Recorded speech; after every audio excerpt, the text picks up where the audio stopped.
Hi, this is Mayor Cory Booker back now talking about perhaps the most urgent issue in our city, which is public safety. We've had Director Gary McCarthy on talking about law enforcement strategies and things going on with the police department. But understand this, the police will not get the job done in total. It has to be a marriage between police activism, innovation, technology, but more importantly, it has to be also a community stepping up and working together to make a difference. I'm very blessed to be joined with one of those guys representing an organization that has been a real partner with us in the city in helping to reduce violence. He's a guy that knows it well in terms of what's going on out there in the community and what needs to be done about it. He's one of those friends I really value because he never sugarcoats things to me. He tells me what's going on, what's happening, and gives me very raw about what he thinks needs to be done. But again, I love when people say, Mayor, this is what needs to get done, and this is what I am doing. Would you please welcome to the show Yusef Ismail. Yusef, thanks a lot, man. No. Thanks for inviting me. I'm very honored to be here. No, I appreciate you. I appreciate you on a lot of different levels, and I was teasing you before we got in here because I want people to hear your story and who you are, what's your background. How did you get to be doing what you're doing, and then we'll get into Stop Shooting. Okay, man. Well, I wasn't always on this side of the fence. There was a time when I was part of the problem and not the solution. All I gained from the streets was a 5-year prison sentence and 5 gunshot wounds from 3 different incidents. My last and most serious incident back in 2002, I woke out of a coma in UMD&J Hospital with a tube stuck in my throat and several tubes attached to my body. I spent a total of 6 weeks laid up in a hospital bed. During my stay, through a series of operations and procedures, I was treated for all types of different things. Diaphragm laceration, liver laceration, colon injury, a number of different things. The doctors named me the walking miracle when I finally came back to consciousness. And believe it or not, I actually gained something from this experience, because it was in this time of crisis, during the darkest hours of my life, that I found God. And this is just, you know, a snapshot of what kind of led me to get out the streets. I learned my lesson with that one. I told myself I would never go back out into the streets, and I just really wanted to give back to the community. I seen that there was a void out there, a lack of role models out there, positive role models. I mean, when I was coming up, you know, the only role models, male role models that we would have respected in the community in backs of terrorists were drug dealers, big time gangsters like Akbar and, you know, Hilton Halls. You know, those were the people that we looked up to, because that was the strength in the community. And coming up as a kid, you know, you're susceptible to that. Right. So that's who we looked up to, and we thought that that was the right thing to do. And so what's powerful, man, about you, to me, is, so some people have that realization, I need to get out of the game, I'm turning to God. But you went even further. You're like, I'm not only going to get out of the game, but I'm going to get out there and try to get other people out as well. And you talked about it, because I think it's so true. Kids will always look up to strength in their community. And if that strength is represented by community leadership, a strength is exemplified by, you know, we all had that senior woman in the community that held people together, you know, the Carolyn Wallaces of our city, the Miss Shabazes of our community. But you now want to be that strength as well. And so when you had this sort of turnaround and didn't just decide to get out, many people get out and get away, you said, I'm going to come right back and be that strength. What were those first steps that you took to try to be that strength in the community? Well, it was definitely hard. It's not an easy process. Changing is one of the hardest processes ever. Many nights I fought the demons off of going back out into the streets.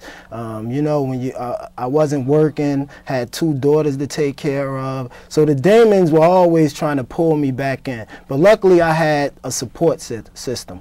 I had my mother who stood by me, who told me, even like I said, when I was at the lowest point of my life, she told me that you can be great. you know, and I finally started to believe it. So that support system was definitely powerful. That's definitely needed for anybody who wants to change. It was the support system, and I just really, it was the drive and the passion of not going back out into the streets and just wanting to be a beacon of light for other people to see, to be an example for people to follow, you know. But those are 2 points that are so critical. So one, you had to make a decision in your own heart, but nobody can do it alone. Neither you nor I are islands unto ourselves. We're all here because we had people supporting us. And that's what frustrates me right now in Newark. You know, something simple like Big Brother, Big Sister program in the city of Newark. There's a waiting list for mentors. You know, mothers who are single mothers who are working 2 jobs who would love to get a positive male role model for their son's life, and we're not stepping up. But you stepped up in a way of fighting through the temptations, fighting through the challenges, because you and I both know, we've talked about this before, for a guy coming back from prison, it's not an easy road. No. We're going to do another show about some of the successes we're having in Newark helping guys, but even with all the programs we have going on, it's still not an easy road. So you were able to fight through all of that, and then you became part of an organization called Stop Shooting. What is that organization, and tell us a little bit more about what it does?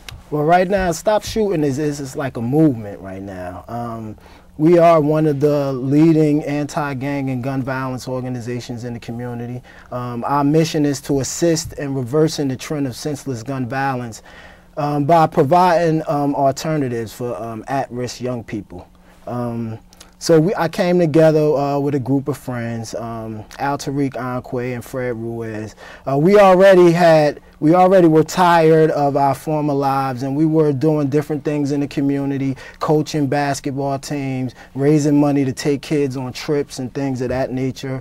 And then Fred's mother actually got shot by a stray bullet in Baxter Terrace as she looked out of her second floor window. So that was kind of the rallying cry that made us say, you know, enough is enough. It's time for somebody to step up, and it's time for somebody to, you know, show these young people out here that there's another way. So that continues to be our rallying cry. Sonia, who was like our mother as well, you know, so we came together, we decided to start the organization. We started just by simply selling buttons and shirts just to take kids on trips and things of that nature. Then we started a basketball program. Then it just started really snowballing into a whole lot more than we could ever imagine. Yeah. Like, I would never imagine that I'd be here right now with the mayor, you know, things like that. And that's definitely an honor, and things like that keep me going. And I want, as I talked about those negative role models earlier, I want young people to see that somebody who came from the same place that they came from, you can be successful being positive. So so first of all, let me flip that on you, because I'm honored to be sitting here with you. And you inspire me and challenge me, I think, to do more from my job.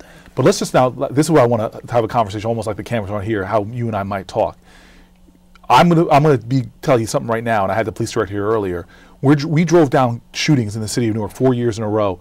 You and I both know it wasn't just the police out there. This was great years, 7, 8, especially after the 4 kids got shot in Mount Vernon.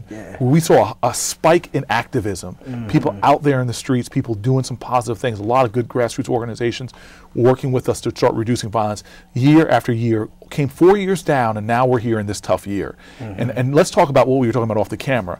We are seeing for the first time in 4 years, shootings start to go up a little bit in the city of Newark, and that's got me very worried, very concerned. And you were saying some of the cause of that, but I didn't ask you some of the cure to that. That's not about the police department. So tell me what you think is going on out there in the streets right now from your grassroots perspective, and then more importantly, tell me what you think the cure is. There's a saying that goes in this. I think it was created by a Father Boy who runs an organization in Los Angeles called Homeboy Industries. Nothing stops a bullet faster than a job. Right. And I know we're in tough economic times and people losing their jobs all over the country. You know, this is just tough times. But, you know, we have to remain vigilant and, you know, try our best to stimulate the Newark economy to make sure, look, every Newarker who wants to work can, you know, be afforded the opportunity to work for a livable wage, because 90% of these quote-unquote gangsters or gang members or what have you, they will leave the life in a second if they could be afforded a decent job with a livable wage to be able to take care of their family. So you gave me that strong dose of truth as a mayor. We got to get jobs going, economic activity, because you said it's gotten harder to do the narcotics trade because, frankly, what the directors and the heat coming down on the narcotics trade in the city of Newark is pushing things down. But we're seeing it pop in robberies and stuff like that because these guys still have to find a way to get money. And so when you have a double-digit unemployment rate, not just in Newark, all across the country, guys got to find a way to make it. So your cure is economic opportunity, right? Yes. And that goes both ways, because not only do we have to get more jobs, but I see this, and I know you see this too, is I've had guys come to my house before, okay, and ask them, but a lot of guys are not passing drug tests. A lot of guys are, and I've seen this happen too many times, will show up for the first week and then not follow through. So it's kind of a meeting both ways. Guys like me have got to fight, and this is why we're trying to work so hard to bring a hotel here. This is why we're looking hard to bring a supermarket here, get a couple more buildings built. But it also has to be us preparing ourselves for the opportunities, right? Exactly. I mean, we talk a lot about capacity building in the nonprofit world. But we need a lot more capacity building going. We need to build the capacity of people. It's not, you're right, it's not just jobs, it's training. And that's why Stop Shootin, we stress a lot about economic development and entrepreneurship, because, you know, just what's going on in the country, jobs are going down. So we need an influx of entrepreneurs as well. And we need a lot more support for our small local businesses who will be able to train and hire people in order to make our streets safer. So this is Mayor Booker, and we're talking with Yusef Ismail, who is really a hero to me, not only within his own personal story, but what you're committed to doing. And I love having this kind of dialogue, and I love having your partner, Al Tariq Anquay, in my face all the time, because he may say work for me. I often feel like I'm working for him. But I mean, this is the kind of thing that enriches my job as mayor. It makes me better, having guys like you out there around, but also working with me and holding me accountable.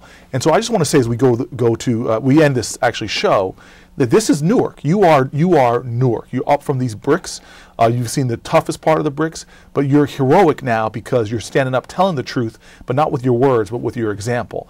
And this is really what we need. And we need public policy, and this is what we're going to be talking about in some other shows.